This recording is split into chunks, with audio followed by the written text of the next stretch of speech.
పరలోకమందున్న మా కన్న తండ్రి, నీ ఘనమైన మహిమ గల ఉన్నతమైన నామమునకు స్తుతులు స్తోత్రములు. మా జీవిత కాలంలో మరొక కృపా సమయాన్ని నీవు అనుగ్రహించినందుకు నీకు స్తోత్రాలు చెల్లిస్తూ ఉన్నాము. ఈ సమయము మాకు నీవు గిఫ్ట్ గా ఇచ్చావు నాయన. ఈ సమయాన్ని మేము సద్వినియోగపరచుకుని నీ యొక్క పరిశుద్ధ లేఖనాలను పరిశీలించడానికి మేము అందరం కూడుకుంటున్నాము నాయన. యునైటెడ్ బైబుల్ అకాడమీ కుటుంబ సభ్యులందరూ కూడా జూమ్ యాప్ ద్వారా కూడుకుని నీ యొక్క లేఖన భాగములను పరిశీలిస్తూ ఉండగా నాయన ఈ సమయాన్ని గుర్తుంచుకుని ప్రతి ఒక్కరూ ఆన్లైన్లోకి వచ్చే కృపాన్ని గ్రహించమని అడుగుతూ ఉన్నాం. ఆత్మ సంబంధమైన సంగతులను అదే ఆత్మ రాపించిన సంగతులతో మేము సరిచూసుకుంటూ నీ మార్గంలో మేము ఆత్మీయంగా కొనసాగే కృప మాకు అనుగ్రహించమని యేసుక్రీస్తు వారి నామంలో ఈ ప్రార్థన అడిగి వేడుకొనిచున్నాము తండ్రి, ఆమేన్. ప్రియమైన దేవుని కుమారులారా, కుమార్తెలారా, మీ అందరికీ యేసుక్రీస్తు ప్రభు వారి నామంలో వందనాలు చెల్లిస్తూ ఉన్నాము. తండ్రి అయిన దేవునికి స్తుతులు స్తోత్రాలు చెల్లిస్తున్నాం.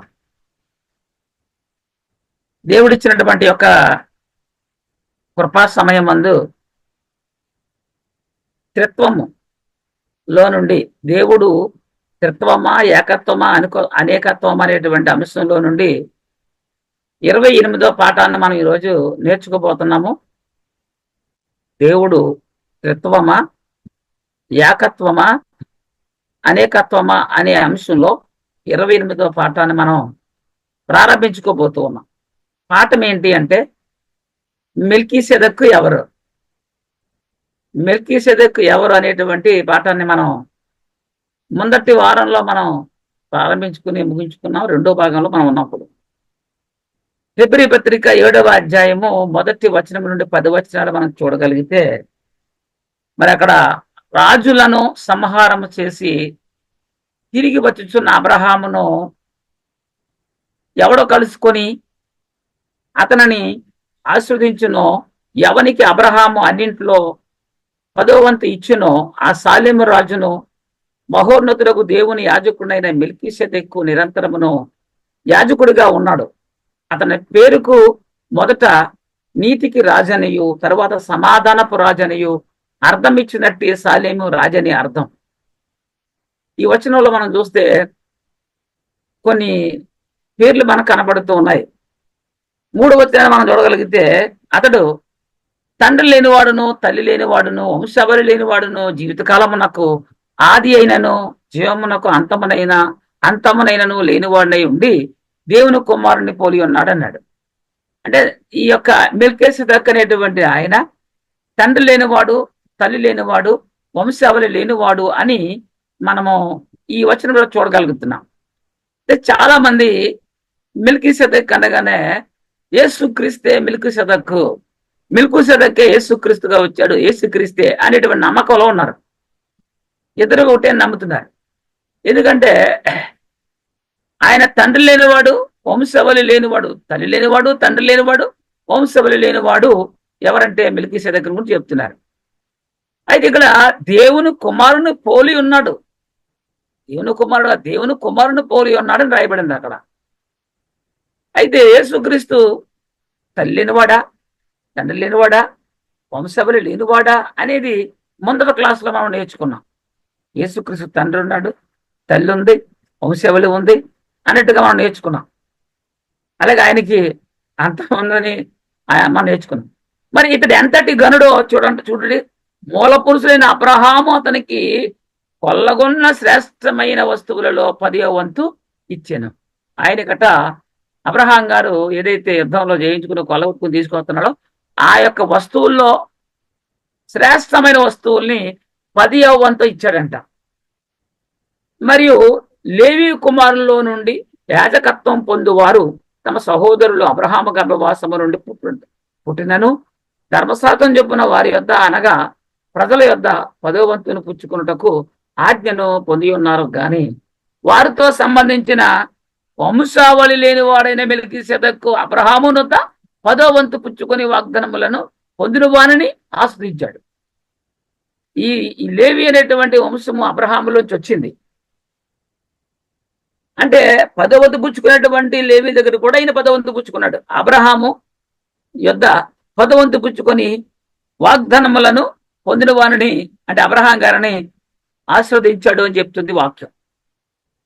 మరి తక్కువవాడు ఎక్కువ వాడని చేత తక్కువవాడు ఎక్కువ వాడిని చేత ఆశీర్వదించబడునను మాట కేవలం నిరక్షేపమై ఉంది. ఏది తక్కువవాడు ఎక్కువ వాని చేత ఆశీర్వదించబడునను మాట కేవలము నిరాక్షేపమై ఉందన్నాడు. మరియు లేవి క్రమం చూడగా అంటే ఎవరైతే లేవీలు దైవ సేవకులు ఉన్నారో దేవుని పనివారు వారు లేవి గోత్రికులు అన్నమాట. మరి లేవి క్రమము చూడగా సావునకు లోని వారు 10వ వంతులను పుచ్చుకొని ఉన్నారు. అంటే ఈ లేవీలు అంతము లేని వారు, ఆది అంతం లేని వారు కాదు, వాళ్ళు సావును కలిగి ఉన్నారు లేవి. అందుకే అంటాడు.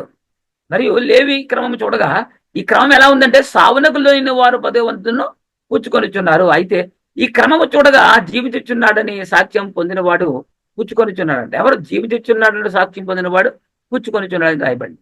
అంటే ఒక విధమున చెప్పిన ఎట్లా 10వ వంతులను పుచ్చుకొని లేవియు అబ్రహాము ద్వారా దశమాంసములు ఇచ్చాను. అంటే లేవి కూడా ఈ మెల్కీసెదెకు గారికి దశమాంసాలు ఇచ్చాడు 10వ వంతు అనేది ఇక్కడ చెప్పబడుతుంది. అంటే అబ్రహాము గారికి ఇంకా సంతానమే లేనప్పుడు ఎట్లా మరి లేవి దశమాంసాలు ఇచ్చాడు అంటే అది ఒక ఆలోచన. మనం ఎవరైనాగా 10వ వచనం మెల్కీసెదెకు అతని పితరుని కలుసుకున్నప్పుడు అంటే మెల్కీసెదెకు అనేటువంటి ఈయన పితరుడు అనగా లేవి గారి పితరుడు అనగా అబ్రహాము గారిని కలుసుకున్నప్పుడు లేవి ఎక్కడ ఉన్నాడంటే తన పితరుని గర్భంలో ఉండేను. అంటే అబ్రహాం గర్భంలో ఉన్నాడు. అంటే అబ్రహాము మెల్కీసెదెకు గారికి 10వ భాగాన్ని ఇచ్చేటప్పుడు లేవి అనేటువంటి ఆయన అబ్రహాం గర్భంలో ఉన్నానని చెప్తున్నాడు ఇక్కడ వాక్యం ప్రకారం. ఈ వివరణ చాలా జాగ్రత్తగా మనం గ్రహించాలి. ఈ 10 వచనాలు కూడా చాలా జాగ్రత్తగా మనం గమనించవలసిన అవసరం ఉంది. మెల్కీసెదెకు దేవుని కుమారుని పోలి ఉన్నాడని చెప్తూ ఉన్నాడు ఇక్కడ. దేవుని కుమారుని పోలి ఉన్నాడు అనడానికి దేవుని కుమారుడు అనడానికి తేడా ఉంది. అబ్రహాం దగ్గరకు వచ్చింది ఎవరు? ఈ మెల్కీసెదెకు ఎవరు అసలు? ఇది మనకు కావాలి. కానీ చాలా మంది సాలెం రాజన్నా మెల్కీసెదెకు అన్నా యేసుక్రీస్తు అన్నా ఒకటే అని చెప్పేస్తున్నాను. ఇది కరెక్ట్ కాదు. మెల్కీసెదెకు యేసుక్రీస్తుని పోలిన వాడని ఉంది. అయితే అబ్రహాం దగ్గరకు వచ్చింది యేసుక్రీస్తా ఏమండి? అంటే మనం గమనిస్తే మోసేతో పొదలో నుండి మాట్లాడింది దూత అయితే నేను అబ్రహాము దేవుణ్ణి ఇస్సాకు దేవుణ్ణి అని ఎందుకు చెప్పాడు? అంటే రూపకలంకారంగా రాయబడిందా, అక్షరార్థంగా రాయబడిందా ఏంటి అనేటువంటిది మనం గమనించాలి. అంటే డైరెక్ట్ పిచ్చా దేవుడు తన మాటను దేవదూతల ద్వారా చెప్పించేవాడు. ఇది మనం గమనించాలి. అది యోహాను సువార్త 8వ అధ్యాయము 53 నుంచి స్టార్ట్ చేసుకుని 58 దాకా చదివినట్లయితే మన తండ్రి అయిన అబ్రహాము చనిపోయాను కదా. ఎవరు చనిపోయినా? అబ్రహాం. మరి నీవతని కంటే గొప్పవాడువా అంటే ఎవరిని గురించి మాట చెప్తున్నారు? యేసుక్రీస్తుని గురించి. ప్రవక్తలు చనిపోయేరే, నీవెవడవని చెప్పుకొనిచున్నావని ఆయన అడిగారు యేసుప్రభు. మీ తండ్రి అయిన అబ్రహాము నా దినములు చూస్తున్నాను మిగులు ఆనందించను, అది చూసి సంతోషించను అన్నాడు. అంటే అక్కడ దశమాంశాలు ఇచ్చింది అంటే 10వ వంతు ఇచ్చింది ఈ మెల్కీసెదెకు ఇచ్చాడు కదా. ఆ మెల్కీసెదెకు యేసుక్రీస్తు అనుకున్నారు వీళ్ళు అని భావిస్తున్నారు. అంటే మనం గమనిద్దాము వాక్యం ఏం చెప్తుందో. అందుకు యూదులు నీకు ఇంకనో 50 సంవత్సరాలు లేవే, నీకు ఇంకా 50 సంవత్సరాలు కూడా లేవు, మరి అబ్రహాం చూసిదివా అని ఆయనతో చెప్పగా ఏమంటున్నాడు ఇక్కడ? యేసు అబ్రహాం పుట్టక మునిపే నేను ఉన్నానని మీతో నిశ్చయంగా చెప్తున్నాను అన్నాడు. అబ్రహాం పుట్టక మునిపి నేను ఉన్నానని చెప్తున్నాడు ఆయన. 5వ వచనం ప్రకారంగా అబ్రహాము యేసుక్రీస్తుని చూడాలని ఆశపడ్డాడు, చూశాడు అంటున్నాడు. ఇది కరెక్టేనా? అబ్రహాము యేసుక్రీస్తుని చూడాలని ఆశపడ్డాడు, చూశాడు అంటున్నాడు. ఇది కరెక్టేనా? అబ్రహాము యేసుక్రీస్తును చూశానని అనలేదు కానీ ఆ దినమును చూస్తునని మిగులు ఆశపడనుంది. అక్కడ యేసుక్రీస్తుని చూస్తారని చెప్పలేదు కానీ ఆ దినమును చూస్తును అని మిగులు ఆశ పడినని ఉంది అక్కడ. అబ్రహాం ఈ సందర్భంగా మరి ఈ సందర్భం జరిగేటప్పటికి వాగ్దానం పొందాడా ఏమిటి అసలు? ఆ వాగ్దానం అంటే మృతుల పునరుద్ధానం గురించి. అబ్రహాం గారికి దేవుడు చేసిన వాగ్దానం ఏంటంటే మృతుల పునరుద్ధానం గురించి. అది ఆయన నమ్మడా, విశ్వసించాడా అంటే విశ్వసించాడు. మరణము నిరర్ధకం చేసి మరణము నిరర్ధకం చేసిన దినమును చూడాలని అబ్రహాము మిగుల ఎదురు చూశాడు.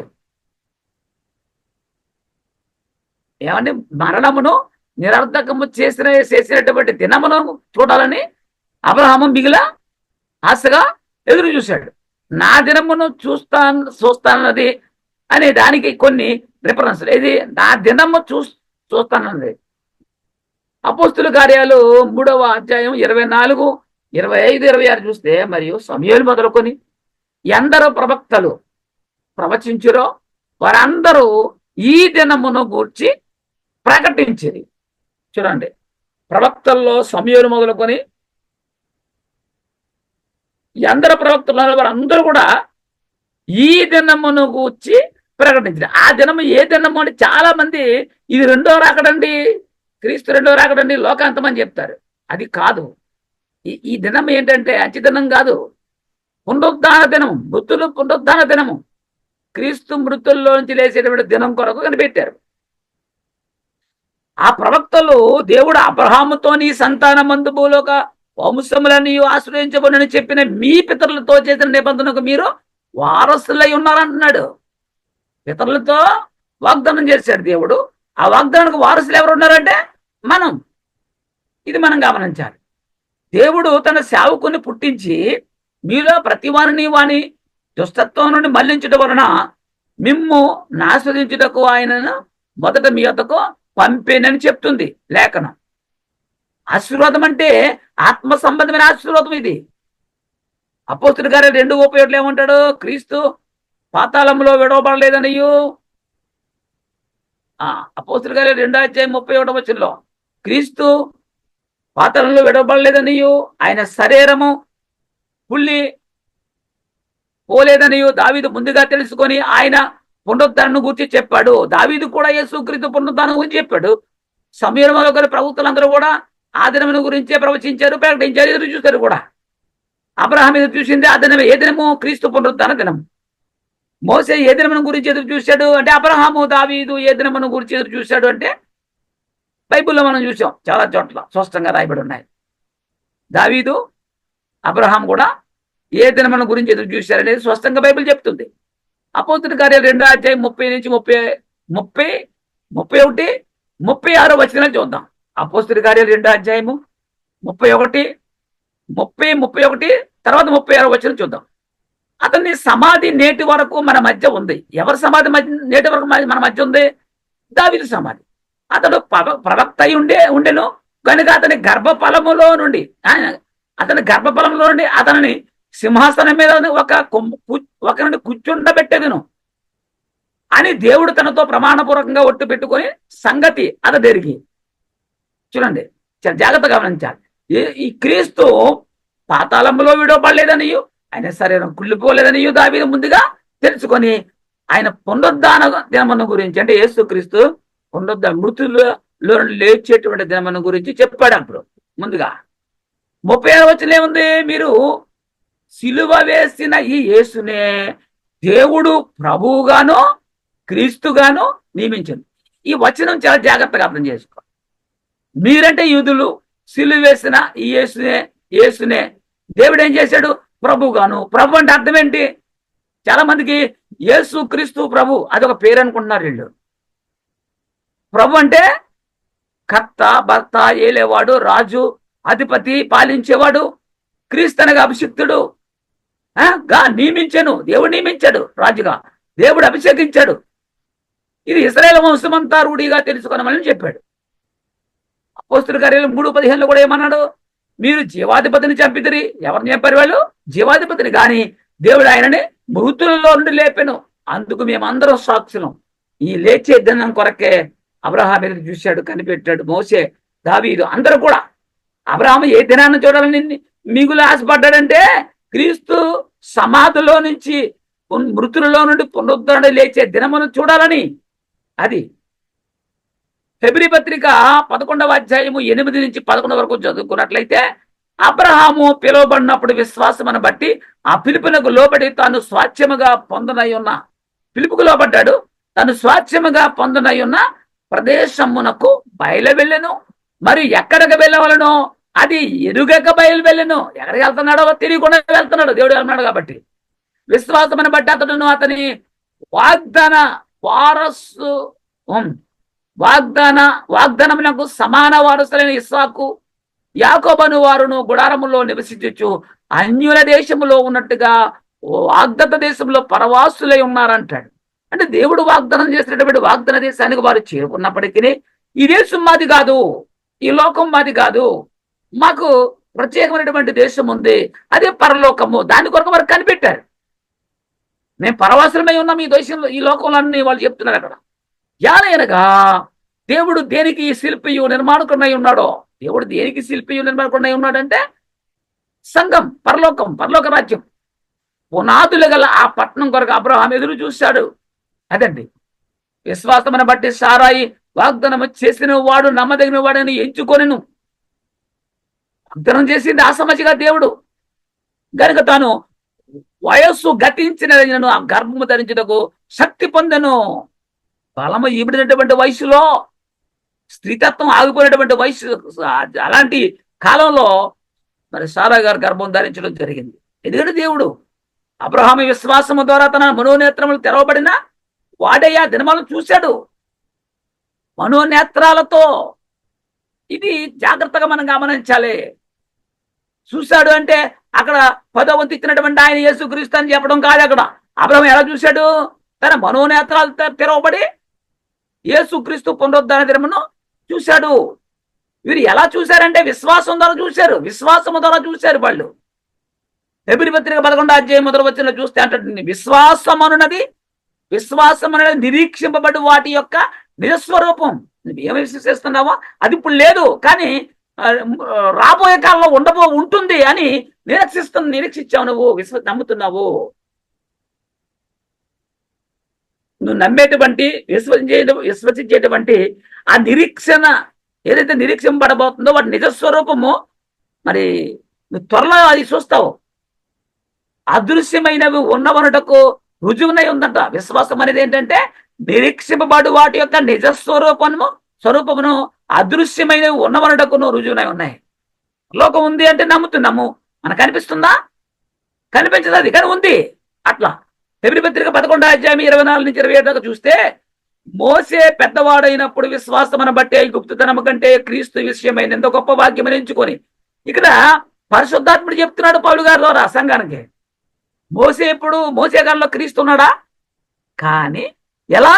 విశ్వాసమును బట్టి ఐగుప్తుతనము కంటే క్రీస్తు విషయమైన ఎంత గొప్ప భాగ్యం ఎంచుకొని అల్పకాలం పాప భోగం అనిపించడం కంటే దేవుని ప్రజలతో శ్రమ అనిపించడం మేలని ఆలోచించాడు.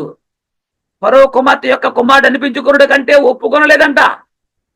మనమేం చెప్తాం? ఈ దేశం నీకు ఇచ్చేస్తానంటే వాడు మా తాత, వాడు మా అమ్మ అంటాం మనం. ఏమంటే వాడు బంధుత్వం లేకపోయినా పదవి ఉంటే కలిపేస్తాం బంధుత్వం మనం. కానీ ఫరో కుమార్తె కాదు, కుమారునిగా ఉండడానికి అనిపించుకోలేకపోయాడు. నేను ఫరో కుమారుని అనిపించుకోలేకపోయాడు. కారణం ఏంటంటే ప్రతిఫలంగా కలగబో బహుమానం కోసం దృష్టించాడు తప్ప ఈ లోకం వైపు చూడలేదు. ఆయన అధికారాన్ని తుచ్చంగా తీసి పక్కన పారేశాడు.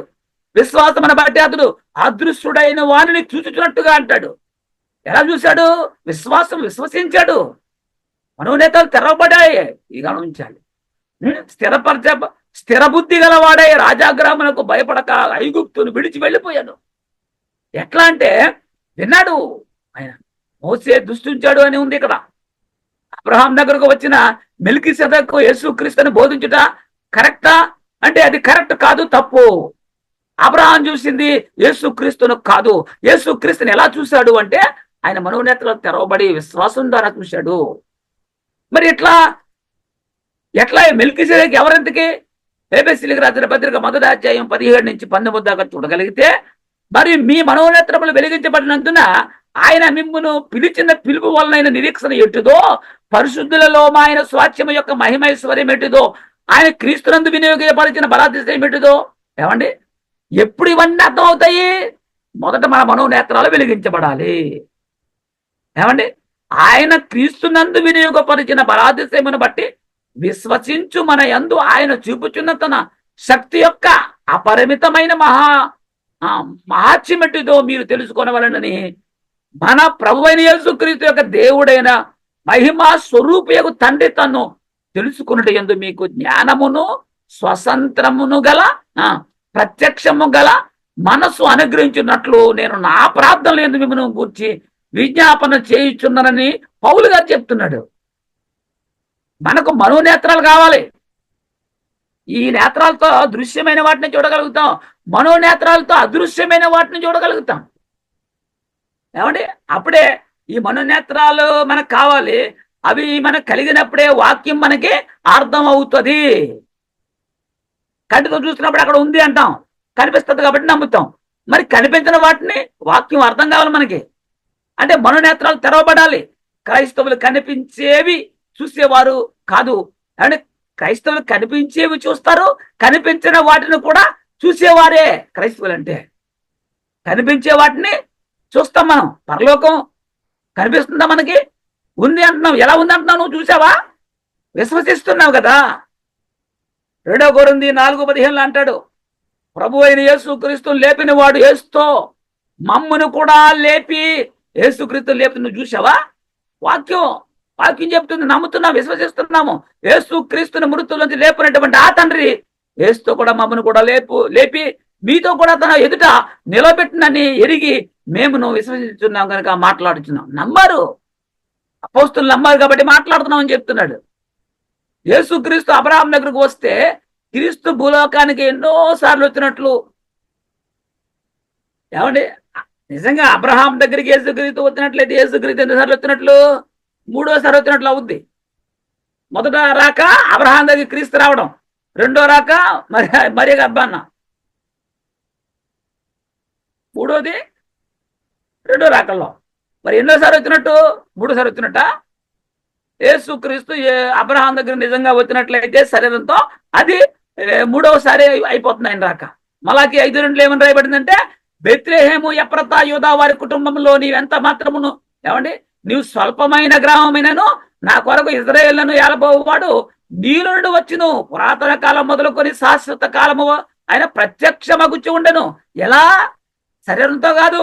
ఇది గమనించాలి. చాలా మంది యేసుక్రీస్తు ఈ లోకానికి చాలా సార్లు వచ్చాడండి అని చెప్తుంటారు, వాక్యం చెప్పిస్తారు. ఎలా వచ్చాడు? చాలా సార్లు శరీరం ధరించి వచ్చాడు ఆయన. లేదే, వారు చూపించే వాక్యం పురాతన కాలం మొదలుకొని శాశ్వత కాలం వరకు అని ఉంది కదా, ఉంది అంటారు. మీరు యేసుక్రీస్తుని ఏమంటే ఎలా వచ్చాడు? నోవాహు కాలంలో వచ్చేసాడు అంటారు, లోతు కాలంలో వచ్చేసాడు అంటారు, అబ్రహాం కాలంలో వచ్చేసాడని చెప్తారు. ఎలా? యేసుక్రీస్తు రక్షకుడుగా ఎప్పుడు నియమించబడ్డాడంటే జగత్తుకు పునాది వేయబడక ముందే నియమించబడ్డాడు. ఆయన రక్షకుడు. మరి 1 పేతురు 1:20 అంటాడు, ఆయన జగత్తుకు పునాది వేయబడక మునిపే నియమించబడను గాని తన్ను మృతులలో నుండి లేపి తనకు భయమనిచ్చిన దేవుని ఎడల తన ద్వారా విశ్వాసులని మీ నిమిత్తము కడవరి కాలమందు ఆయన ప్రత్యక్షపరచబడును. ఇక్కడ కడవల కాలం అంటే చివరి కాలం. యేసుక్రీస్తు ఎప్పుడు వచ్చాడు, ఎప్పుడు పంపబడ్డాడంటే ఆయన కాలం పరిపూర్ణమైనప్పుడు దేవుడు అతను పంపడు. అందుకని ఏమన్నాడు? చాలా జాగ్రత్తగా చెప్పండి. కడవరి కాలమందు ఆయన ప్రత్యక్షపరచబడను అని ఉంది. ఒకసారి రేపు వస్తే రెండోసారి అవుద్ది. కాగా మీ విశ్వాసము నిరీక్షణ దేవుని యందు ఉంచబడి ఉన్నాయని చెప్తున్నాడు స్పష్టంగా. యేసుక్రీస్తు ఎలా ప్రత్యక్షం అవుతున్నాడు ఇది చూద్దాం. ఏమండి? ఆయన ఎలా ప్రత్యక్షం అవుతున్నాడు అంటే ఆయన రక్షకుడుగా నియమించబడ్డాడు కాబట్టి, అయితే ఆయన రక్షించిన క్రమంలో, రక్షకుడు కనుక రక్షించే క్రమంలో ఆయన ప్రత్యక్షతలు కనపరుస్తూ ఉన్నాడు. ఇది ఎలా తన ప్రత్యక్షతను కనపరిచాడు? శరీరంతో కనపరిచాడా? ఎలా? 1 కొరింథీ 10:4 అంటాడు, అందరూ ఆత్మ సంబంధమైన ఒకే పానీయమును పానము చేసిరి, ఎవరైనా తమ్మును వెంబడించిన ఆత్మ సంబంధమైన బండలోనిది తాగిరి. ఆ బండ క్రీస్తే. అక్కడ ఎలా అర్థం చేసుకోవాలి? ఆ బండ క్రీస్తే అంటే రాయ క్రీస్తా ఏంటి? అక్కడ ఎట్లా మనం ఆత్మ సంబంధమైన రాయబడింది. ఇక్కడ ఆ బండ క్రీస్తేనంట. ఇక్కడ క్రీస్తు అంటున్నాడు. క్రీస్తులో నుండి నీరు రప్పించి వారి దాహమును తీర్చాడు. ఇది చెప్పాలంటే అక్కడ వారికి ప్రత్యక్షత ఎలా ప్రత్యక్షమయ్యాడు అంటే ఆ దాహం తీర్చడానికి నీరుగా. ఇది మనం గమనించాలి. పురాతన కాలం నుంచి ఆయన ప్రత్యక్షమవుతూ ఉన్నాడు. ఎలా? వ్యక్తిగానా, శక్తిగానా? ఇది మనం కావాలి. రోమపత్రిక 9:33 అంటాడు, ఇదిగో నేను అడ్డురాతిని అడ్డు బండను సీయోనులో స్థాపించుచున్నాను, ఆయన యందు విశ్వాసం ఉంచేవాడు సిగ్గుపరచబడడు అని రాయబడిన ప్రకారం వారు అడ్డురాయి తగిలి తొట్టిల్లి పడిరి అన్నాడు. మొదటి పేతురు ఏమన్నాడు? 2:7 విశ్వసించుతున్న మీకు ఆయన అమూల్యమైన వాడు అన్నాడు. విశ్వసింపని వారికైతే ఇల్లు కట్టు వారు ఏ రాత్రి నిషేధించుతారో అది మూలక తలరాయను, మరి అది అడ్డురాయి అడ్డుబండయు ఆయన అన్నాడు. ఇక్కడ మన కొరకు క్రీస్తు అను పస్కా బలిపశు వధించబడి ఉంది ఒక చోట.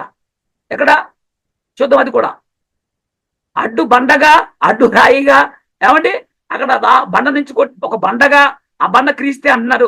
ఎలా ప్రత్యక్షమవుతున్నాడు? వ్యక్తిగానా? ఆలోచన చేయండి. 1 కొరింథీ 5:7 అంటాడు, మీరు పులిపిండి లేని వారు గనుక కొత్త ముద్ద అవుటకై ఆ పాద్దైన పులిపిండిని తీసి పారవేయుడి. ఇంతేకాక క్రీస్తు అను మన పస్కా పశు వధించబడిను.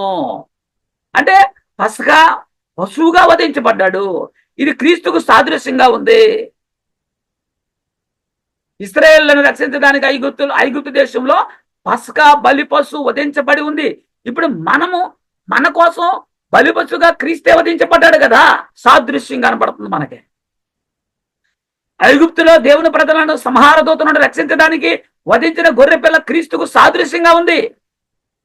మన పాపాల కొరకు వధించబడింది యేసు క్రీస్తు.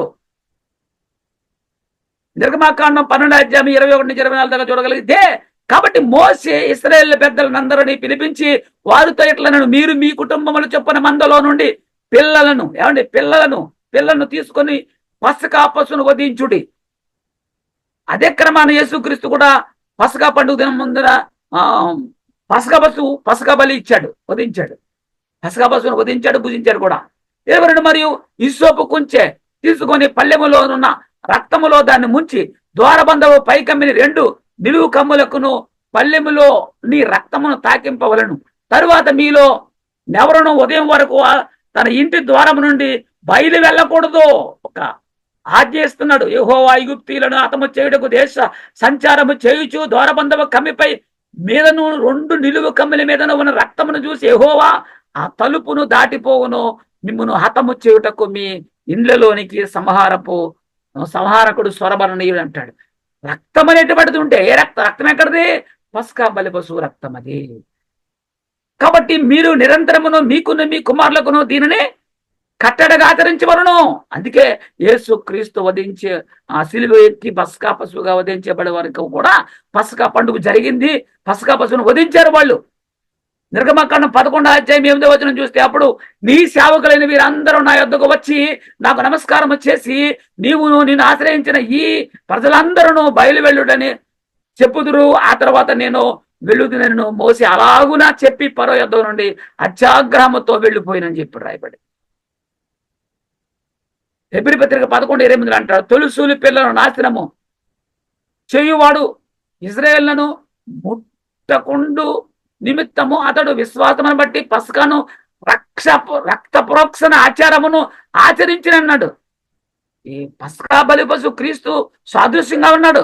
యోహాను సువార్త 3:14-15 కూడా అరణ్యములో మోసే సర్పమును ఎలాగును ఎత్తునో అలాగే విశ్వసించు ప్రతి వాడు నశింపగా ఆయన ద్వారా నిత్యజీవం పొందినట్లు మనుషు కుమారుడు ఎత్తబడవలను. అంటే మోసే అరణ్యంలో ఇతర సర్పాన్ని ఎత్తాడు. ఎందుకు? సర్పము కాటికి గురైన వాడు ప్రాణం ఉండగా ఆ ఇతర సర్పాన్ని చూస్తే వాడు బతుకున్నట్లుగా ఆ సర్పం ఎత్తబడింది. అలా క్రీస్తు కూడా మరి నిత్య నరకము నుంచి విడిపించబడి నిత్యజీవం పొందినట్లుగా మనిషి కుమారుడు ఎత్తబడి ఉన్నాడు. సంఖ్యాకాండం 21:4-9 వరకు చదువుకుంటే, సంఖ్యాకాండం 21:4-9 వరకు చదువుకుంటే, వారు ఏదోము దేశము నుండి చుట్టిపోవాలని ఓరు కొండ నుండి ఎర్ర సముద్ర మార్గముగా సాగినప్పుడు మార్గాయాసము చేత జనులు ప్రాణము సొమ్మసిల్లేను. ఆ ప్రయాణంలో వారు సొమ్మసిల్లారంట, ఆయాసపడ్డారు.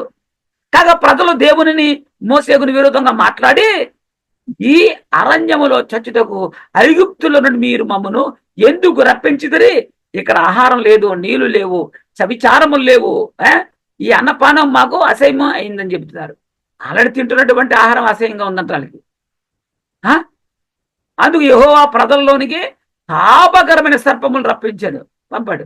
అవి ప్రజలను కరవగా ఇశ్రాయేలు అనేకులు చచ్చిపోయారు.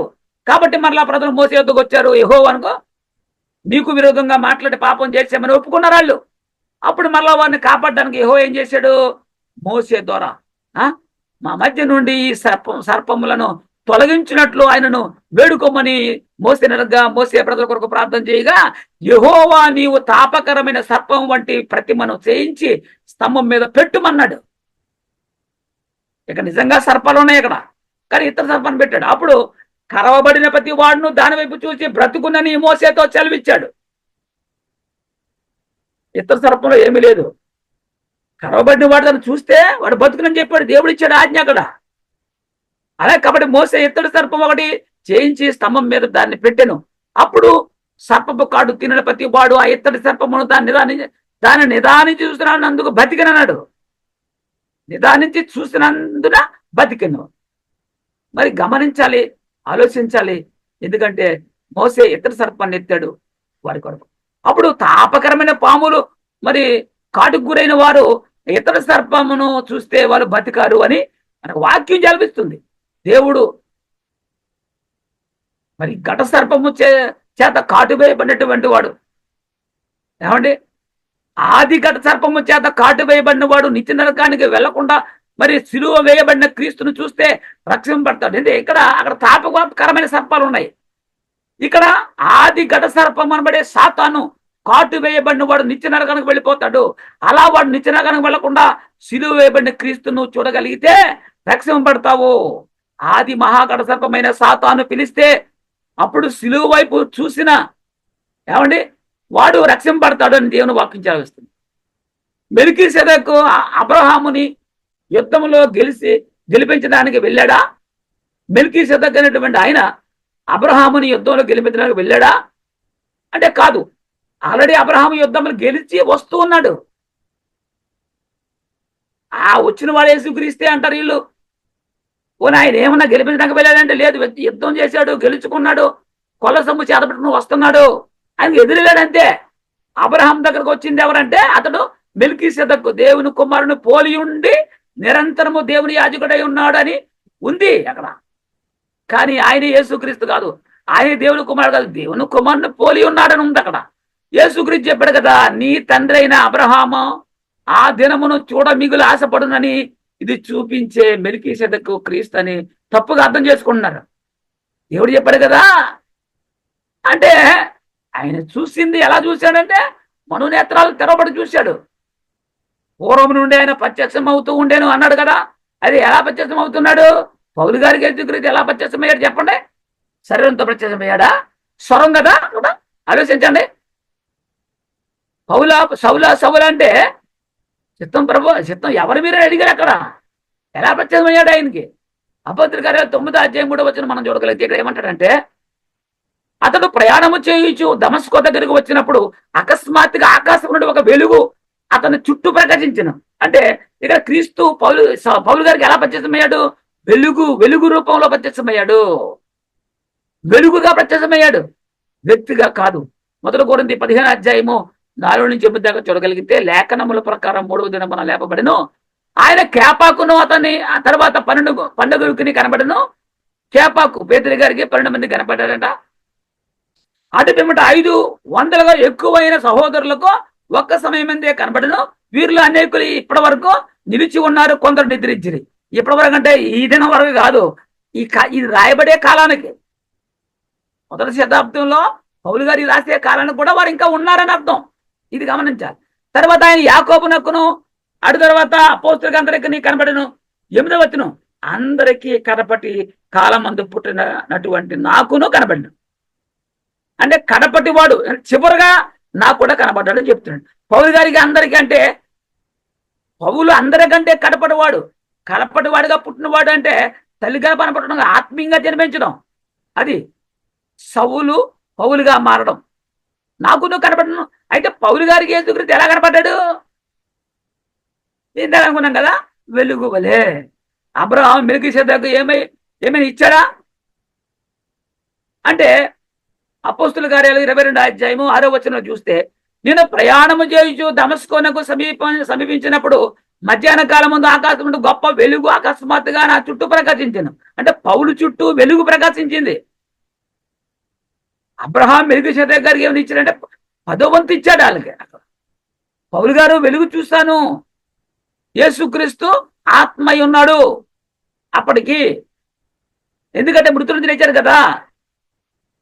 శరీరాన్ని బట్టి దావీదు సంతానము గాను తన పరిశుద్ధమైన ఆత్మను బట్టి దేవుని కుమారుడిగా నిరూపించబడ్డాడు. ఆయన పౌలు గారు చూసింది వెలుగు. వెలుగును చూస్తానని చెప్తున్నాడు. రోమపత్రిక 1:5 చూస్తే, యేసుక్రీస్తు శరీరాన్ని బట్టి దావీదు సంతానం గాను మృతుల్లో నుండి పునరుద్ధరణుడైనందున పరిశుద్ధమైన ఆత్మను బట్టి దేవుని కుమారుడు గాని ప్రభావంతో నిరూపించబడి ఉన్నాడని దేవుని వాక్యం చదివిస్తుంది.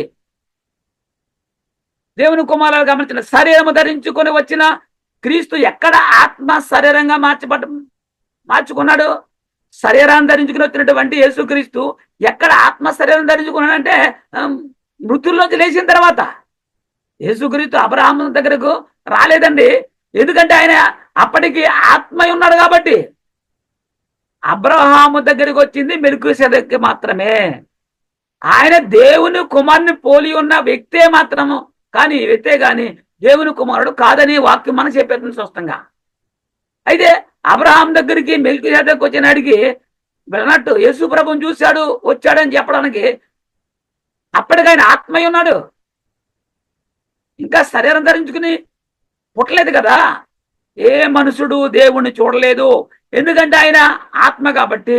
అలాగే యేసుక్రీస్తు కూడా ఆత్మయ్య ఉన్నాడు. ఆ కాలంలో ఆత్మైనటువంటి యేసుక్రీస్తును మరి అబ్రహాం ఎలా చూస్తాడు? ఈ నేత్రాలతో చూడగలుగుతాడా? ఇది అర్థం కావాలి. అంటే దేవుడు పాత నిబంధన కాలంలో ఎలా వచ్చేవారట అనేది మనకు అర్థం కావాలి. హానోకుతోనూ మోసేతోనూ దేవుడు మాట్లాడాడు. ఎలా మాట్లాడాడు? దేవుడు స్వయంగా వచ్చి మాట్లాడాడా లేక ఎలా మాట్లాడాడు? ఏమండి, దేవునికి ప్రతినిధులుగా వచ్చి దేవునికి ప్రతిగా మాట్లాడారా? ఇది తెలుసుకోవాలి. దేవుడే వచ్చి మాట్లాడాడా లేక దేవునికి ప్రతినిధిగా వచ్చి మాట్లాడారా ఎవరైనా? అంటే అబ్రహాం దగ్గరికి వచ్చిన వ్యక్తి యేసుక్రీస్తు మహిమలో వచ్చాడు. ఏమండి, అబ్రహాం దగ్గరికి వచ్చిన వ్యక్తి దేవుని మహిమలో వచ్చాడు. ఇది అందుకే ఆయన దేవుని కుమారుని పోలి ఉన్నాడు. ఇది మనం గమనించాలి. అబ్రహాం దగ్గరికి ఏ వ్యక్తి అయితే వచ్చాడో ఆ వ్యక్తి క్రీస్తు మహిమలో వచ్చాడు. మోసే దగ్గరికి వచ్చింది దేవుడు కాదు, అబ్రహాం దగ్గరికి వచ్చింది దేవుని దూత. అయితే ఆ దూత ఎవరి మహిమలో వచ్చాడు అంటే క్రీస్తు మహిమను ధరించుకుని వచ్చాడు. ఇది గమనించాలి. అబ్రహాం దగ్గరికి వచ్చింది మెల్కీషెదెకు ఎవరో దూత. ఎవరి మహిమలో వచ్చాడు? యేసు క్రీస్తు మహిమలో వచ్చాడు. ఇది మనం గమనించాలి.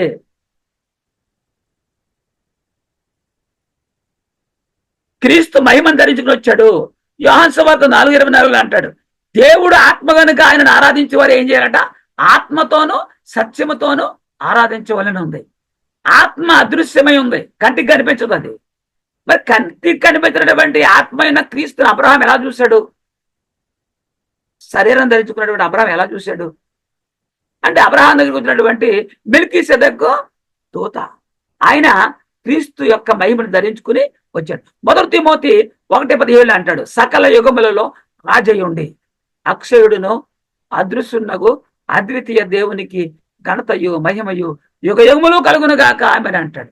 సకల యుగములో రాజు ఆయన, అక్షయుడును మనం లేనివాడు నిత్యముండేవాడు, అదృశ్యుడు కంటికి కనిపించడు, అద్వితీయ దేవునికి ఘనతయు మహిమయు కలుగును అంటాడు.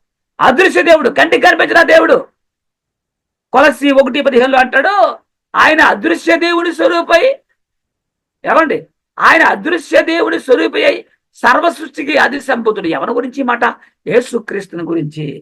ఆయన మరే గర్భము నుండి శరీరం తెచ్చుకోకముందు ఆయన అదృశ్యుడు, దేవుని స్వరూపి, సర్వసృష్టికి ఆది సంభూతుడు ఆయన. ఆలోచించండి. మోసే దగ్గరకు వచ్చింది ఎవరో? నిర్గమకాండం 33:20 అంటాడు, మరియు ఆయన నీవు నా ముఖమును చూడజాలవు, ఏ నరుడును నన్ను చూసి బ్రతకడనను. ఏ నరుడు నన్ను చూసి బ్రతకడు. మరి ఎవరు వచ్చారు చూడండి. 1 తిమోతి 6:16 సమీపింపరాని తేజస్సులో ఆయన మాత్రమే వచ్చి తెచ్చున్నాడు.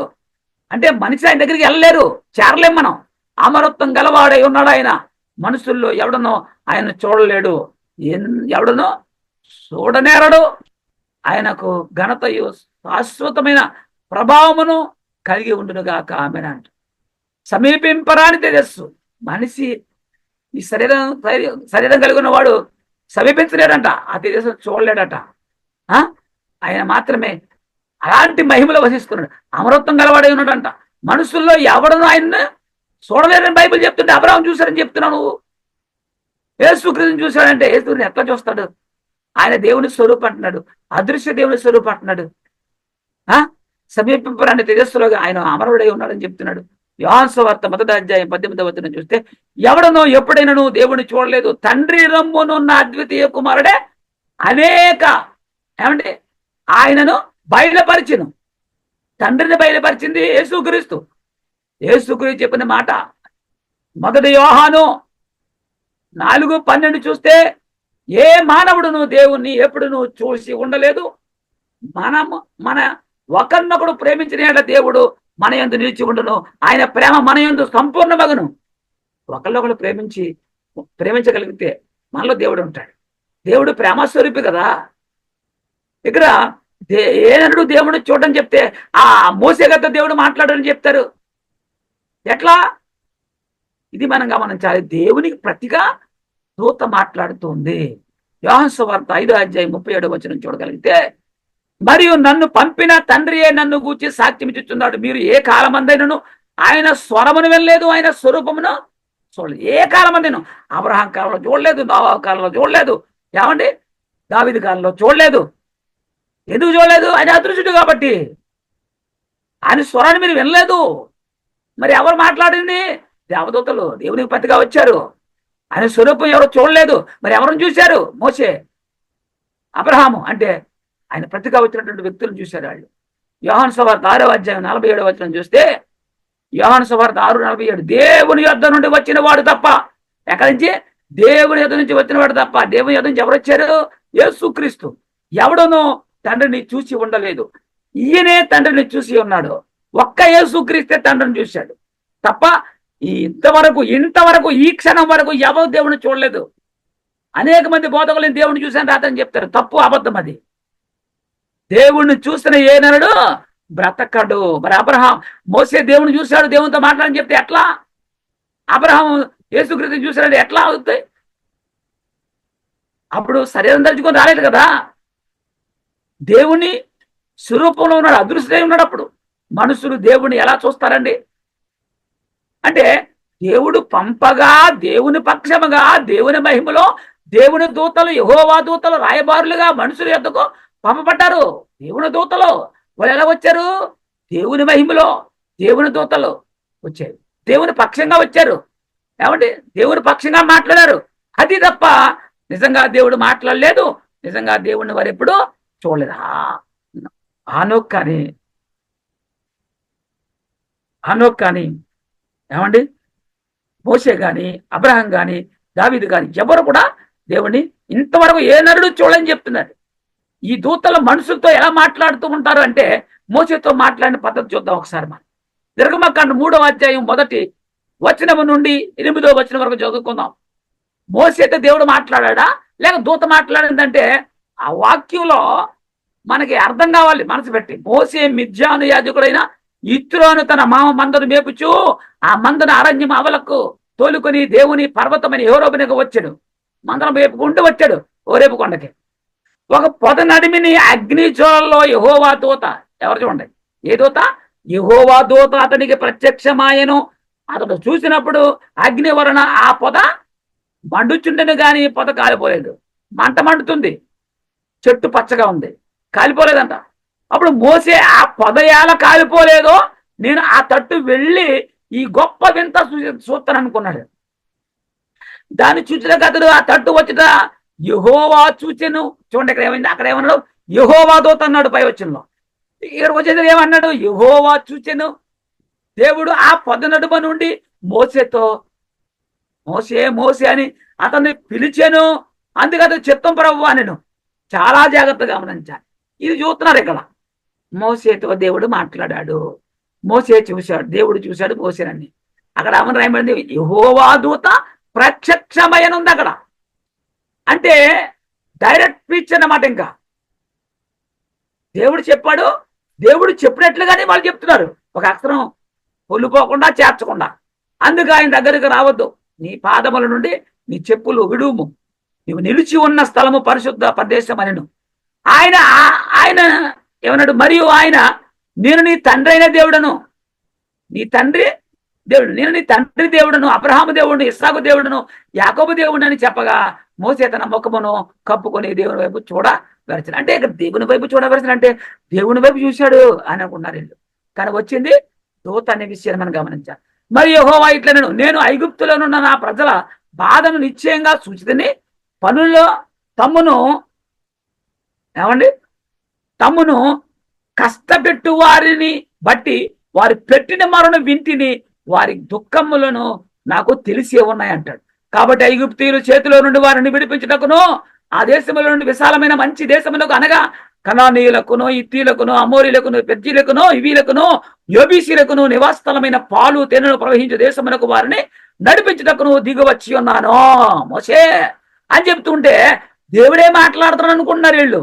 కానీ దేవుడు కాదు, యెహోవా దూత, యెహోవా మహిమలో వచ్చాడు. ఈ వాక్యములో పొదనడుమున ఉన్నది దేవుని దూత.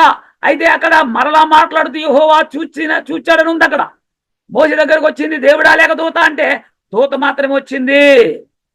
అబ్రహాము అపోస్తల కార్యాలు 7వ అధ్యాయం 30 నుంచి మనం చదువుకుంటే 38 వరకు, 40 ఏండ్లు అయిన పిమ్మట సీనాయి పర్వత అరణ్యమందు ఒక పొదలో అగ్ని జ్వాలలో ఒక దేవదూత అతని కనబడెను. ఎంత స్పష్టంగా చెప్తాడు ఇక్కడ. అక్కడ యెహోవా దూత అన్నాడు, పరిశుద్ధాత్ముడు ఇక్కడ అపోస్తల కార్యాల్లో ఒక దేవదూత అతని కనబడినని చెప్తున్నాడు. మోసే ఆ దేవదూతను చూసి ఆ దర్శనమునకు ఆశ్చర్యపడి దాన్ని నిదానించి చూచుటకు దగ్గరకు రాగా, నేను నీ పితరుల దేవుడను, అబ్రహాము, ఇస్సాకు, యాకోబుల దేవుడనని ప్రభు వాక్కు వినబడెను గనుక మోసే వణికి నిదానించి చూచుటకు తెగింపలేదన్నాడు. అంటే యెహోవా మహిమలో వచ్చినటువంటి ఆ దేవదూతను కూడా చూడలేకపోయాడు. ఎందుకంటే ఆ దూత ఎవరి మహిమలో వచ్చింది? యెహోవా మహిమలో వచ్చాడు. ఇది గమనించాలి. అందుకు ప్రభు మాట్లాడుతున్నాడు, నీ చెప్పులు విడుము, నీవు నిలిచి ఉన్న చోటు పరిశుద్ధ భూమి, ఐగుప్తులో ఉన్న నా ప్రజలు దురవ్యవస్థను నిదానించి చూచిదని, వారి మూలుగు వింటిని వారిని విడిపించుటకు దిగివచ్చి ఉన్నాను. రమ్మో, నేను ఇప్పుడు నిన్ను ఐగుప్తునకు పంపుదునని అతనితో చెప్పాను. ఇలా వాక్యాన్ని జాగ్రత్తగా మనం గమనించాలి. అక్కడ ఉంది కాబట్టి నమ్మేయకూడదు. 35 అధికారిని గాను తీర్పరిగాను నియమించిన వాడు ఎవడని వారు నిరాకరించి మోసేను అతనికి పొదలో కనబడిన దేవదూత ద్వారా దేవుడు అధికారిని గాను విమోచకుడుగాను నియమించి పంపెను. ఎవరు పంపించారు మోసేని? ఆ దూత. అతని పొదలో కనబడిన దూత ద్వారా దేవుడు, చూడండి ఎంత స్పష్టంగా ఉంది ఇక్కడ. దేవుడు మోసేతో మాట్లాడలేదు, దేవుడు మోసే చూడలేదు. ఇక్కడ ఆ దేవదూత ద్వారా దేవుడు అధికారుడిగాను విమోచకుడిగాను నియమించాడు. దేవుడే స్వయంగా నియమించలేదు. చాలా జాగ్రత్తగా మనం గమనించాలి. అక్కడ మోసే దేవుడిని చూశాడు, మోసే దేవుడు మాట్లాడాలనుకున్నటువంటి వ్యక్తులు ఈ అపోస్తల కార్యాలు చూస్తే చక్కగా అర్థమైపోద్దండి. 35వ వచనంలో ఆ మిస్టర్ విడిపోయింది చెప్పాలంటే ఏమన్నాడు? అతనికి పొదలో కనబడినటువంటి దేవదూత, అంటే పొదలో ఎవరు కనపడ్డారు? యెహోవా కనపడ్డా? యెహోవా మాట్లాడాడు అక్కడ. దేవదూత ద్వారా దేవుడు అధికారినిగా మోసే నియమించాడు. 36 అతడు ఐగుప్తులోను ఎర్ర సముద్రములోను 40 ఏండ్లు అరణ్యములను మహాకార్యములు సూచక క్రియలను చేసి వారిని తోడుకొని వచ్చెను. అలాంటి అద్భుతంగా దేవుడు మోసేకు తోడుగా నా దూతనుంచాడు. నా వంటి ఒక ప్రవక్తను దేవుడు మీ సహోదరులలో మీకు పుట్టించును అని ఇశ్రాయేలుతో చెప్పిన మోసే ఇతనే. మోసే చెప్పాడు నా వంటి ఒక గొప్ప ప్రవక్త అంటే ఎవరి గురించి? యేసుక్రీస్తుని గురించి. సీనాయి పర్వతం మీద తనతో మాట్లాడిన దేవదూతతోనే అన్నాడు. ఇక్కడ చూడండి, సీనాయి పర్వతం మీద మోసేతో మాట్లాడింది ఎవరండి? దేవదూతలతోనూ మన పితరులతోనూ అరణ్యములోని సంగమందు ఉండి మనకిచ్చిన వాక్యములను తీసుకున్న వాడి ఇతడే అంటాడు. ఇక్కడ కనిపించింది ఎవరో? దేవదూతలా దేవుడా? దేవదూతలు. న్యాయాధిపతుల గ్రంథం 13వ అధ్యాయం 20 నుంచి 23 చూస్తే మనోహ గురించి రాయబడింది ఇక్కడ. మనోహ అనేటువంటి ఆయన గురించి ఎట్లనగా జ్వాలలు బలిపీఠం మీద నుండి ఆకాశమునకు లేచుచుండగా యెహోవా దూత బలిపీఠం మీద నున్న ఆ జ్వాలల్లో పరమునకు ఆరోహణమాయను. మనోహయు అతని భార్యయు దాన్ని చూసి నేలకు సాగిలి పడిపోయారు. ఆ బలిపీఠం మీద ఏమి పైకి ఆరోహణమయ్యాయంటే యెహోవా దూత, యెహోవా కాదు. ఆ తర్వాత యెహోవా దూత మరలా మనోహకు అతని భార్యకు ఒక ప్రత్యక్షము కాలేదంట. ఆయన యెహోవా దూతని మనోహ తెలుసుకొని మనము దేవుని చూసేది కనుక మనం నిశ్చయముగా చనిపోతామని తన భార్యతో అన్నాడు. ఎందుకంటే దేవుడిని చూసి ఏ నరుడు బతకరు కాబట్టి ఇదిగో యెహోవాని చూసామంటున్నాడు. అతని భార్య యెహోవా మనలను సంపగోరిని ఎడల ఆయన దహన బలిని నైవేద్యమును మన చేత అంగీకరింపడో. నువ్వు కంగారు పడిపోకో, మన దహన బలిని ఆయన అంగీకరించాడు. ఈ సంగతులన్నింటినీ మనకు చూపింపడో. ఈ కాలమున ఇట్టి సంగతులను మనకు వినిపింపడని అతనితో చెప్పాడు. నువ్వు కంగారు పడిపోకో, మనం చచ్చిపోము. మనకి ఒక సూచన చెప్తున్నాడని చెప్తుంది. దీన్ని బట్టి అబ్రహాం దగ్గరకు వచ్చింది క్రీస్తు కాదు, ఎవరో దూత వచ్చింది. అనాది కాలం నుండి దేవుని యొద్ద నుంచి రాయబారులుగా ఎవరు వచ్చేవారంటే దూతలు వచ్చేవారు. కాబట్టి అబ్రహాం దగ్గరకు వచ్చింది కూడా మెల్కీసెదెకు ఎవరో దూత. ఎవరి మహిమలో వచ్చాడు? యేసుక్రీస్తు మహిమలో వచ్చాడు. వచ్చింది దూత అయితే క్రీస్తు మహిమలో ఆ దూత వచ్చాడు అనే విషయాన్ని మనం గుర్తించాలి. చాలా మందికి అర్థం కాదు. ఈ మిస్టరీ వీడింది చెప్పాలంటే మెల్కీసెదెకు యేసుక్రీస్తు కాదు. అబ్రహాం దగ్గరకు వచ్చింది యేసుక్రీస్తు కాదు. అబ్రహాం యేసుక్రీస్తుని చూడలేదు. చూశాడు, బైబిల్లో ఉంది. ఎలా చూశాడు? చూస్తే అంటే తన మనోనేత్రాలు తెరవబడి చూశాడు. మోసే దగ్గరికి వచ్చిన వ్యక్తి దూత అయితే, అలాగే అబ్రహాం దగ్గరికి వచ్చినటువంటి వ్యక్తి కూడా దూత అయితే ఆయన క్రీస్తు మహిమలో వచ్చాడు. వచ్చింది దేవదూత అయితే వారు చెప్పిన మాటలో దేవుని మాటలో ఇది మనం అర్థం చేసుకోవాలి. వచ్చింది దేవుని దూతలు అయితే వచ్చింది దూతలు, వారు చెప్పింది దేవుని మాటలో. అబ్రహాం గారి దగ్గరకు వచ్చింది దేవదూత అయితే అతను క్రీస్తు మహిమలో వచ్చాడు అని మనం తెలుసుకోవాలి. అక్కడ చెప్పింది దూతను గురించి చెప్పలేదు, దూత కలిగి ఉన్న మహిమను గురించి చెప్పాడు. ఎందుకు? ఆయన వంశావళి లేనివాడు, తల్లి లేనివాడు, తండ్రి లేనివాడు అని చెప్పేసి ఏం చెప్పాడంటే అతడు తల్లి లేనివాడును, తండ్రి లేనివాడును, వంశావళి లేనివాడును అని చెప్పడం జరిగింది. గల్తీ పత్రిక 4:4 అంటాడు, అయితే కాలం పరిపూర్ణమైనప్పుడు దేవుడు తన కుమారుని పంపాడు. ఎప్పుడు పంపాడు? కాలం పరిపూర్ణ. ఏ కాలం? వాగ్దాన కాలం పరిపూర్ణమైనప్పుడు ఆయన్ని దేవుడు పంపాడు. ఆయన స్త్రీ యందు పుట్టన్నాడు. ఆయన వచ్చింది స్త్రీ యందు పుట్టొచ్చాడు. యోహాను సువార్త 1:14 చూస్తే ఆ వాక్యము, ఏ వాక్యం? ఆది యందు ఏదైతే వాక్యము దేవుని యొద్ద ఉందో ఆ వాక్యము శరీరధారి కృపాసక్తి సంపూర్ణుడిగా మన మధ్య నివసించెను. తండ్రి వలన కలిగినది అద్వితీయ కుమారుని మహిమ వలె మనం ఆయన మహిమను కనుగొనిచున్నాము. యేసుక్రీస్తు లోకానికి వచ్చేదాకా తండ్రి ఎలా ఉంటాడో ఏం మనకు తెలీదు. ఆయన గుణ లక్షణాలు, ఆయన స్వభావం క్రీస్తు మనకు బయలుపరిచాడు.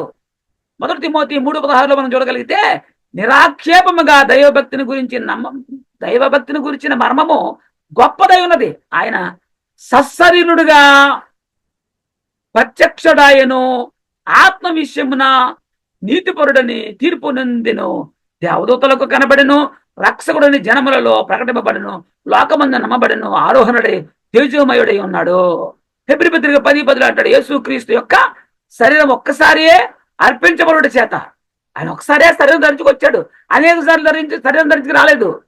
ఒకసారే స్త్రీ యందు పుట్టి అంటే కన్యమర్య గర్భాన పుట్టాడు, శరీరం తెచ్చుకున్నాడు. ఆ శరీరం ద్వారానే బలిపశువుగా వధించబడ్డాడు. ఆయన ఒకసారి ఎవరు అర్పించాడు, ఒకసారి అర్పించబడి చేత ఆ చిత్తము బట్టి మనము పరిశుద్ధపరచబడి ఉన్నాము. హెబ్రీ పత్రిక 10:4 యాలైనగా ఎడ్ల యొక్కయు మేకల యొక్కయు రక్తం పాపములను తీసివేయట అసాధ్యము. పాత నిబంధనలో ఎడ్లను బలిచ్చేవారు, కానీ పాపాన్ని తీసేటువంటి శక్తి వాటికి లేదు. కాబట్టి క్రీస్తే బలిపశువుగా ఈ లోకానికి రావడం జరిగింది. లోక పాపములను మోసుకొని పోవచ్చిన దేవుని గొర్రెపిల్ల అని మరొక పేరు క్రీస్తు గలదు. పసకా బలి పశువుగా క్రీస్తుని మనం చూడాలి. హెబ్రీ పత్రిక 9:28 మనం చూస్తే అలాగుననే క్రీస్తు కూడా అనేకులు పాపములను భరించుటకు ఒక్కసారి అర్పించబడి తన కొరకు కనిపెట్టుకుని ఇండు వారిని రక్షణ నిమిత్తము పాపము లేకుండా రెండోసారి ప్రత్యక్షమగును. రెండోసారి వచ్చేది పాప శరీరాకర కాదు, పాపము లేనివాడుగా వస్తున్నాడు. రాబోతున్నాడు. మొదటిసారి ఎలా వచ్చాడు? పాప శరీరాగాడుగా వచ్చాడు. చాలా మంది ఏమంటారంటే యేసుక్రీస్తు శరీరం పాప శరీరం కాదు, యేసుక్రీస్తు రక్తంలో పాపము లేదు, దోషము లేదు, ఆయన పరిశుద్ధ రక్తం అని చెప్తారు. ఎవరు చెప్పారు వీళ్ళందరికీ? యేసుక్రీస్తు ధరించుకుని వచ్చి చాలా స్పష్టంగా చెప్తాడు. ఆయన పాప శరీరాగాడుగా వచ్చాడు. స్త్రీలో నుంచి శరీరం తెచ్చుకున్నాడు. తల్లి అయిన మరియలో ఉన్న రక్తమే ఆయనలో ఉంది. అవలో ఉన్న రక్తమే ఆదములో రక్తం మనలో ఉంది. కాబట్టి ఆయన పాపుల్లో చేరగా ప్రత్యేకించబడి పరిశుద్ధిగా జీవించాడు. యేసుక్రీస్తు వ్యక్తిగా ప్రత్యక్షం కాలేదండి. అబ్రహాం దగ్గరికి వచ్చింది ఎవరంటే దూత. అయితే దూత యేసుక్రీస్తు మహిమ కలిగి వచ్చాడు. మెల్కీసెదెకు ఎవరంటే మనకు అర్థమైపోయింది. బైబిల్ గ్రంథంలో పురాతన కాలం మొదలుకొని ఈ ప్రస్తుత కాలం వరకు ఆయన ప్రత్యక్షం అవుతూ ఉన్నాడు. ఎలా ప్రత్యక్షమయ్యాడు? శరీరంతో ప్రత్యక్షమయ్యాడా? లేదే. అక్కడ బండ అంటాడు, ఆ బండ క్రీస్తే అంటాడు. అంటే క్రీస్తు బండలో ఎలా క్రీస్తు? ఆలోచన చేయండి. అందుకని అక్కడ ఆయన తల్లి లేనివాడును, తండ్రి లేనివాడును, వంశం లేనివాడును, ఇవన్నీ ఆయన కలిగి ఉన్న మహిమను గురించి చెప్పబడిన మాటలు. అబ్రహాము క్రీస్తు దినమును చూడ మిగులు ఆనందించేవాడు అంటే మెల్కీసెదెకు చూసిన దినమును కాదది. అబ్రహాం మెల్కీసెదెకును చూసి ఆనందించాడని కాదు. అక్కడ క్రీస్తు పునరుద్ధాన దినమును చూడాలి అని మిగులు ఆశపడ్డాడు అబ్రహాం. ఇది మనం గమనించాలి. ఎందుకంటే బైబిల్ గ్రంథంలో ఉన్న మాటలన్నీ కూడా కొన్ని చదువుతున్నప్పుడు రియల్గా ఉన్నట్టుగా అర్థం చేసుకోకూడదు. అది రూపకలంగా రాయబడిందా, సాదృశ్యంగా రాయబడిందా, ప్రవచనం అనేది కూడా మనం గమనించవలసిన అవసరం ఉంటుంది. ఇంతకీ మెల్కీసెదెకు ఎవరు అని మనం నేర్చుకున్నామంటే మెల్కీసెదెకు ఒక దూత. మరి ఎలా వచ్చింది? అబ్రహాం దగ్గరికి ఎలా వచ్చాడు అంటే క్రీస్తు మహిమను ధరించుకుని వచ్చాడు. ఇది మనం గమనించాలి. మోసే దేవుడిని చూసినట్టు బైబిల్లో ఉంది. కానీ అంతకంటే అదే వాక్యంలో ఏముంది? యెహోవా దూత అని రాయబడింది. అపోస్తుల కార్యాల్లో ఒక దేవుని దూత అని స్పష్టంగా మోసేతో మాట్లాడినట్లుగా బైబిల్లో రాయబడింది. కాబట్టి అనాది కాలం నుంచి కూడా దేవుడు మాట్లాడాలనుకున్నా, ఏమన్నా జరిగించాలనుకున్నా దేవునికి ప్రతిగా దూతలను పంపించేవాడు. ఆ దూతలు యెహోవా మహిమలో వచ్చేవారనే విషయాన్ని మనం గమనించాలి. అలాగనే ఇక్కడ అబ్రహాం దగ్గరకు వచ్చినటువంటి మెల్కీసెదెకు దేవుని కుమారుని పోలి ఉన్నాడు అన్నాడు, కానీ దేవుని కుమారుడు ఆయన అని చెప్పలేదు. కాబట్టి ఆ అబ్రహాం దగ్గర వచ్చిన దూతని ఆయన క్రీస్తు మహిమలో వచ్చాడని, అందుకనే ఆయన వంశవల్లి లేనివాడు, తల్లి లేనివాడు, తండ్రి లేనివాడని ఆయన మహిమను గురించి రాయబడిందనే విషయాన్ని కూడా మనం గుర్తించుకోవాలని ఈ మాటల్లో విన్న ప్రతి ఒక్క సహోదరుని హృదయమును కూడా దేవుడు నాటి నీరుగట్టి పల్లెపులకు దేవుడు తెచ్చును గాక. ఆమేన్. సహోదరులందరికీ యేసుక్రీస్తు ప్రభువు నామములో వందనాలు చెల్లిస్తున్నా.